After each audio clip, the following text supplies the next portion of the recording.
5 reasons why Tesla will never make money, according to Tesla, written over a decade ago. The SEC filing for Tesla Motor Inc.'s public offering reads like a laundry list of how and why the company will never make money. Just for some historical context, this article and Tesla's IPO, both in 2010, Tesla's original secret master plan, published in 2006, detailing how they would make money and scale and bring costs down and blah, blah, blah. Tesla announced Tuesday that it would publicly sell 10 million shares for $14 to $16 a piece on June 29th. Remember, Tesla stock has since split multiple times, split adjusted. It ended up IPOing around $1 per share, up over 16,000% since closing price on the day of IPO. Not bad. The risk factors section alone clocks in at 42 pages. Nice. Among the highlights, although Tesla's sporty $2,000 to $100,000 electric cars can accelerate to 60 miles per hour in 3.9 seconds, the company has only sold 1,063 of them. The much anticipated family-friendly sedan model will not even be in production until 2012. So far, the company has suffered net losses every quarter since it introduced its first electric car to the market in 2008. In the first 3 months of 2010, Tesla lost $29.5 million. Now, probably goes without saying, but just in case it doesn't, there won't be a single company on Earth ever who eventually mass produces vehicles who doesn't first sustain massive losses getting to high volumes of production. It's not possible. You need to spend the money building the factories, the R&D, the technology, the manufacturing systems, buying the equipment, scaling production, and likely iterating on a few generations before you start profitably producing these vehicles at scale. There's no magic button to immediately start volume producing profitable vehicles. Companies have what are known as fixed costs. Per the name, they are fixed. Cost the same amount, doesn't matter how many vehicles you're producing. So if your ultimate goal is to be producing, let's say, 100,000 vehicles out of a specific factory, but your first few quarters you're producing 500, then 1,000, then 2,000, your fixed costs are still the same, meaning your cost per vehicle sold are astronomical, meaning you're going to show huge losses. So every company attempting to ramp production will go through this same period of unprofitability first, before eventually, if they survive, they start printing money. Tesla is heavily dependent on government funding, and with that money comes caveats. To secure a $465 million loan from the Department of Energy, which by the way Tesla paid back early and with full interest from May 22nd, 2013, Tesla repays Department of Energy loan 9 years early. Tesla Motors announced that it has paid off the entire loan awarded to the company by the Department of Energy in 2010, in addition to the payments made in 2012 and Q1 2013. Today's wire of almost $500 million repays the full loan facility with interest. Following this payment, Tesla will be the only American car company to have fully repaid the government. In 2010, Tesla was awarded a milestone-based loan requiring matching private capital obtained via public offering by the DOE as part of the Advanced Technology Vehicle Manufacturing Program. This program was signed into law by President Bush in 2008 and then awarded under the Obama administration in the years that followed. This program is often confused with the financial bailouts provided to the then bankrupt GM and Chrysler, who were ineligible for the ATVM program because a requirement of that program was good financial health. To secure this loan, Tesla agreed to spend $33 million developing its electric car sedan called the Model S, in addition to covering any cost overruns. Tesla also has agreed to put up 50% of its net revenues from the sedan into funding manufacturing facilities and a powertrain model. In other words, any profits Tesla makes will have to go towards projects already spoken for. Its founder, Elon Musk, a brand name internet entrepreneur and the brains behind PayPal, is both the public face of the company as well as its Achilles heel. Musk brings the glamour and connections to the venture, not to mention the gossip. He's divorcing a sci-fi novelist and living with a model. He has 5 kids. He's a workaholic who's running out of money. But he's also enabled the money-losing company by pumping his own cash into the venture. Now that the owner's personal bank account is starting to run low, the company is going public and will now try to generate revenue? ? Finally, does anyone know if consumers will actually buy electric cars for 6 figures? As the SEC filing says, even Tesla doesn't know the answer to that question yet. Now, again, this article is 4 years after Tesla's original secret master plan, where they detailed they would start at the high end and drive costs down. It was never their long-term goal to sell vehicles over $100,000 a pop. It was a starting point to get to mass market vehicles. July 8th, 2013, on Business Insider. Bank of America, there are 300,000 reasons that Tesla is massively overvalued. July 8th, 2013, yep, let's do it. Tesla about $8.50 back then, up over 2,000% since. Clearly that one aged well. There have been few hotter stocks this year than Tesla. Electric car manufacturer helmed by ambitious CEO Elon Musk is up about 240% year to date and now sits at $121 per share. Again, split adjusted, that's about $8 a share. But Bank of America Merrill Lynch's John, who cares about their names, are holding firm to their original $39 price target, split adjusted about $2.60 per share. Wow. In a note this morning, they write that there are 300,000 reasons to be skeptical of Tesla's climb. That's how many units the company's current compound annual growth rate implies would be sold in 2020. A fact check, how many vehicles did Tesla sell in 2020 despite the fucking scamdemic forcing some of their factories to shut down? 500,000 units, which is more than 300,000, just saying. We estimate that a $120 share price implies over 321,000 vehicles sold in 2020, which is a full 300,000 units higher than our current 2023 estimate and would represent a 7-year compound annual growth rate of, imagine that, 48%. A 48% growth rate has never been achieved by any other auto manufacturer ever. It has now. We analysed the life cycle over 130 vehicles categorised as luxury. That's a bit of a mistake, isn't it? The result of which indicate that approximately 70% reach peak volume within the first 8 quarters of launch. In other words, if Tesla's vehicles follow a pattern similar to the industry norm, that was a flawed assumption, volumes could begin levelling off within the next year rather than growing in perpetuity as the current share price would suggest. They conclude, well, nothing is impossible, particularly with Elon Musk at the helm. At least they're honest and they knew that. We believe these assumptions warrant a healthy degree of skepticism. I mean, fair enough, but it turns out 500,000 vehicles in 2020 happened. And they were claiming that Tesla would need to crack about 310,000 in 2020 to justify Tesla's current stock price back in 2013, which was what? Somebody remind me again? About $8 per share. March 14th, 2018. Taunting Tesla, mainstream automakers are gearing up to challenge Elon Musk. Tesla is losing the technological edge that, until recently, made it a unique alternative to conventional cars. Yeah, Tesla losing its technological edge. Really? It will be difficult for anyone attending this week's Geneva Motor Show to miss the massive banner hanging outside the city's sprawling convention centre. Your turn, Elon, shouts the message from Hyundai promoting its all-new Kona, the mainstream-priced long-range battery electric SUV that targets a market segment that Tesla CEO Elon Musk only hopes to enter a couple of years from now. Yeah, let's do it. As of a couple of months ago, Hyundai aiming for 2 million annual electric car sales by 2030. Can someone remind me, how many sales will Tesla do this year? About 2 million. Your turn, Hyundai. By the way, that battery electric SUV that Elon Musk was hoping to get to the market a couple of years later, Model Y, literally the world's best-selling vehicle. Not EV, vehicle. Not SUV, vehicle. Any category, any form of propulsion. Best-selling in the world. A mere 5 years after this was published, when Hyundai arrogantly teased Tesla.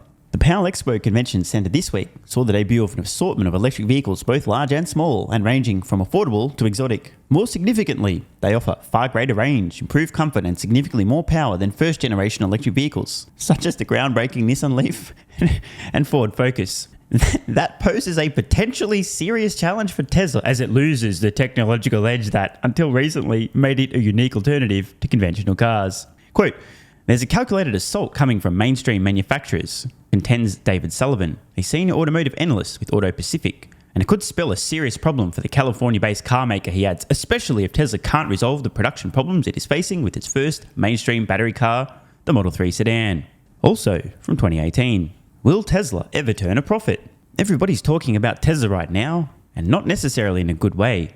That's an understatement, by the way. Back in 2018, everyone thought it was the end of the world. Tesla's going bankrupt. The FUD was at peak levels. With the news that the CEO Elon Musk was the target of an SEC lawsuit, which he then settled, Tesla shares plummeted as the market seemed to be weighing whether Tesla is worth its premium price. What was Tesla at on the 4th of October, 2018? About $17 a share, up well over 1,000%. Currently $215 a share. For the record, I was buying heavily at this point in time. While all this is important to the company's future, of course, there's a more fundamental issue that currently seems to be overlooked. Tesla just can't seem to make money. In fact, in its most recently reported quarter, Q2 2018, the company recorded its largest ever quarterly loss. Imagine that. You're ramping up your first volume production vehicle, investing heavily, equipment, robots, machines, everything. What do you think's going to happen? This same pattern plays out for anyone ramping up production of a volume vehicle. You have some losses, then mounting losses as you start to scale up production, and then eventually, if you reach volume and don't go bankrupt, you start turning a profit. It's to be expected. If Tesla could start consistently turning a profit in the near future, the recent price tumble might be a buying opportunity. So let's take a peek under the hood, or rather, in the frunk, in Tesla speak, to see what we can find out. In June, Musk said he expects the company to be both GAAP profitable and cash flow positive in the third quarter of this year. Considering how poorly the company has fared in those departments so far in 2018, this is an ambitious goal. Imagine that, Tesla with an ambitious goal. Of course, Tesla is no stranger to overpromising and under-delivering.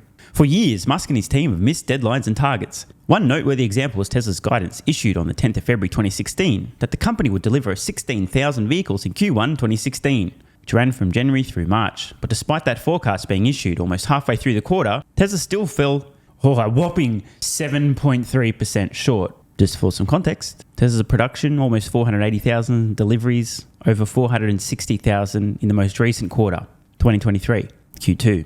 So since Tesla catastrophically missed their own forecast by a whopping 7.3% back in 2016, they've increased their production deliveries by about 30 times in about 7 years. That may seem like a small thing, but Musk's insistence in Q3 2017 that Tesla would produce 5,000 Model 3s per week by the end of 2017 was a bigger promise that, once again, was not kept. Musk pushed that target back to Q1 2018 and missed it again, finally, in the final week of Q2 2018, and apparently only after a grueling all-hands-on-deck production push, the company was able to meet that particular goal. The lesson here, just because Musk has promised something is no guarantee Tesla can deliver it. But maybe he's right about this one. After all, Tesla did eventually produce 5,000 Model 3s in 1 week, as promised. Fellow Motley Fool contributor Daniel Sparks has crunched the numbers and determined that it is at least theoretically possible for Tesla to turn a profit in the second half of the year, assuming it can sustain its output of Model 3s and keep costs under control. Skipping ahead a little bit, if everything goes as planned, and that's a big if, Tesla could turn a profit, as Musk predicts, by the end of this year. However, it's worth noting that Tesla's stock price has soared more than 600% since 2013. To remember, about $17 per share split adjusted when this article was published. Even while the company wasn't profitable, likewise, just because Tesla turns a profit doesn't necessarily mean the stock price will go higher, although it probably will, at least temporarily, or stay higher. Just turning a profit, though, isn't going to be enough for Tesla. The company will also need to stave off hungry competitors eager to enter the electric vehicle space and expand its product line to include more affordable offerings. Well, they've done that, and more to come, all while keeping costs down and hopefully reducing turnover. But showing it can turn a profit will be a big step in the right direction. About half a decade after that article was published, it turns out Tesla has not only taken steps in the right direction, but gigantic leaps and bounds in the right direction, printing insane amounts of money, despite incredible economic headwinds, the automotive market imploding, interest rates through the roof, and overall, despite the fact that Tesla is sometimes, perhaps often, late on their extremely ambitious, borderline, ludicrous goals, they always deliver in the end, in defiance of all reasonable expectations. And at this point in time, Tesla's earned credibility. I can understand skepticism in the early days. Tesla has, in essence, done the impossible. But now that Tesla has defied the odds and done the impossible repeatedly, it's really worth giving them the benefit of the doubt. So, as I record this in late 2023, are there any things that people remain skeptical about, they continue to doubt Tesla on? Why, yes, there are. Last I recall, Moron Stanley expecting Tesla to fall catastrophically short of their goal of 20 million vehicles produced and delivered in 2030. Morgan Stanley expecting Tesla to be around 7 or so million, about 1/3 of their publicly stated goal. Many skeptics think robotaxis will never happen, and or, if they do happen, I have to laugh about this. That companies like Cruise and Waymo are at least on par with, if not ahead of Tesla. Tesla doesn't have an unassailable lead, and therefore, even if Tesla does solve autonomy, it's not going to be a big deal because many other companies will also solve it at the exact same time.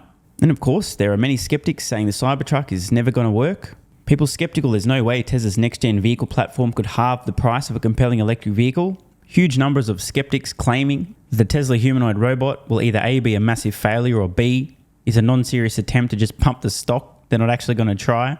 And of course, I think most people watching think there's no chance Tesla will even come close to solving artificial general intelligence. And with their humanoid robots becoming increasingly more intelligent and capable over time, ultimately, over the coming decades, massively expand the global labor market. Nothing is a certainty. But at this point in time, I wouldn't want to be betting against Tesla or doubting any of their audacious ambitions. But hey, that's just me. Athletic Greens AG1 has given me a massive, meaningful boost in energy, allowing me to do a lot more every day, including using my brain more and using my body more. I highly recommend you guys and girls check it out. Athletic Greens AG1 is an excellent way to fill in nutritional gaps. It's got 75 high-quality vitamins, minerals, and whole food source nutrients, plus prebiotics and probiotics and digestive enzymes and adaptogens to help you deal with stress. Plus, if you click the link in the pinned comment or head to drinkag1.com/SMR, you can get yourself a 1-year free supply of vitamin D3 and K2. But don't take my word for it. Here's what some of you guys and girls have to say. AG1 has changed my life. I was, as you described, treating myself like a circus, ate like trash, rarely exercised, used alcohol as a stress crutch, cannabis also, AG1 is what gave me the kick in the ass, got me back to the gym, motivated me to do more for myself, family, my business, etc. Keep doing what you do. Now, I know there's some skeptics, the same kind of people who think Elon Musk is a fraud, reading this going, what do you thought? There's no way that's possible, bro. It must be a placebo effect. Believe it or not, this is a recurring theme. If you give your body everything it needs to feel and perform its best, including having a lot more energy, you'll need ways to use that energy. For me personally, that includes more exercise, moving my body more social activity, and more cognitively demanding tasks, including producing a fuck ton of exclusive content over on Twitter and on Patreon, plus my daily YouTube uploads. The proof's in the pudding. On to another testimonial from a viewer of this channel. SMR, you asked me to provide feedback on AG1. Here it is. It has helped with mental acuity, stamina, and intestinal waste management. Can't read between the lines. Certainly helps with regularity and digestion. That's what the digestive enzymes are for. It has also dramatically reduced my cravings for sugar. You guys need to stop eating sugar. It's fucking poison. I'm 50, 5'9", and overweight, aka a fat motherfucker. I think that's a technical term for overweight, isn't it? Is it fat motherfucker or obese? I can't remember. I average 100 hours a week in the West Texas oil fields as a safety supervisor. Jesus Christ, dude. No wonder you're struggling to keep your weight under control. 100 hours a week. Brutal. It has helped me lose weight. It is not an appetite suppressant. It can help fat people suppress cravings, and motivation to be healthier is critical for changing your diet. Love you, brother. Again, this is a great point. It's something people really don't seem to grasp. If you have more energy, everything becomes easier. It's like turning on easy mode for life. A few years ago, before I was taking AG1, my health was trash. I was struggling to get through the day, had afternoon fatigue. The last thing I wanted to do was either use my brain or move my body. Didn't have the energy. Now, my biggest struggle every day is figuring out ways to use that energy. I'm exercising way more, doing a lot more with my friends and family, and of course, my work output has increased substantially. And you can fact check me. Check out the average length of my videos I was posting to YouTube 3 years ago. Need I say more? And one final testimonial. Love this one. Okay, here's the deal for me with this AG1 shit. I'm 41 years old and not the type to eat, drink, smoke, or sleep healthy, so I was skeptical. That being said, here's what I experienced. Day 1, meh. Day 2, afternoon fatigue was about 45 minutes late. Day 3, 0 afternoon fatigue. Day 4, 0 afternoon fatigue plus extra energy. Day 5, again, 0 afternoon fatigue plus energy, wondering, what the fuck, really? See, this is the thing, right? The results for many people are just almost too good to be true. This is the same experience I had. My afternoon fatigue just vanished out of nowhere. I'm like, wait, what the fuck? Why am I not tired in the afternoons anymore? Surely, it's not that AG1 shit, is it? Turns out it was. Day 6 and 7, same thing. Day 8, same thing. Plus, I had the want to get things done around the house that I normally would slack off and not get done. Again, the point, extra energy, you'll need to use it, you'll find ways to use it. Day 9, 10, and 11, and today is day 12. I fucking love it. So however you managed to get me to buy it, I'm so glad you did. Thank you so much, SMR. It really changed me so far. Guys, this shit really works. Just try it. By the way, this is the reason I continue to relentlessly promote AG1. A lot of people get real fucking mad in the comments. Oh my God, snake oil salmon's sold out. Oh my God, he's a scammer. This is fraud. But constantly, I'm pretty sure everyone making these comments is also currently short Tesla stock. I'm not particularly concerned about people having a negative perception, those folks suffering from small brain syndrome, still living in my bum's basement syndrome, etc., writing mean comments, claiming AG1's a scam or it doesn't work. I mean, bro, when I get feedback like this is what keeps me going. And remember, there is a 90-day money-back guarantee. There's nothing to lose here. Just try this stuff for a month, and if you don't get these results, get your money back. See, it's a literal no-brainer. It's an IQ test at this point in time. Testimonial after testimonial after testimonial like this. Get your money back if it doesn't work. Just try it for a month, and if it doesn't work, get your money back. Today's the day. It's finally time. Be like this guy who was a massive skeptic, but finally, after 1,000 promotions in a row, caved in, tried AG1, and has results like this. Head to drinkag1.com/SMR or click the link in the pinned comment, and please, let me know how you're feeling in a few weeks' time. Now, if you'll excuse me, time to put my extra energy to good use. I'll be recording some more exclusive content for Patreon and my Twitter subscribers. So click the links in the pinned comment. See you over on Twitter and or Patreon, and don't forget to grab your AG1. Love ya.